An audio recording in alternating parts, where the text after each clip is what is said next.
হাতে selfie stick, মুখে ডালিমের জুস, ছুটে চলছেন স্কেটবোর্ডে। আর পেছনে ইসরায়েলকে লক্ষ্য করে ছোড়া হচ্ছে মিসাইল। স্লো মোশনের এই ভিডিও ছড়িয়ে পড়েছে সামাজিক যোগাযোগ মাধ্যমে। মূলত ইসরায়েলকে কটাক্ষ করে এমন ভিডিও বানিয়েছে তেহরান।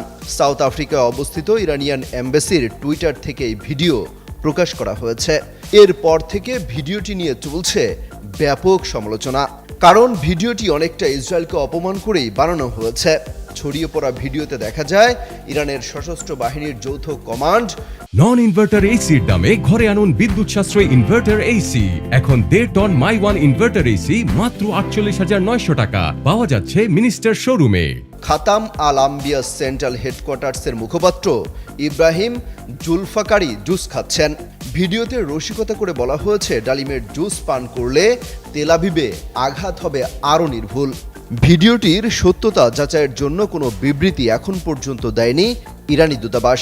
তবে পোস্টের ক্যাপশনে লেখা ফান পোস্ট।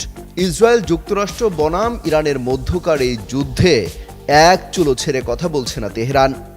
মধ্যপ্রাচ্যের সব মার্কিন ঘাঁটিতে হামলা চালিয়েছে খামেনির দেশ। ইসরায়েল জুড়ে নতুন করে হামলা চালাচ্ছে ইরান। সেই সাথে লেবানন এবং ইয়েমেন থেকেও চলছে হামলা। বারবার যুক্তরাষ্ট্র যুদ্ধ শেষ করার কথা বললেও ইরান বলছে দাবার গুটি এখন তাদের হাতে, অর্থাৎ তেহরান যখন চাইবে তখনই যুদ্ধ শেষ হবে।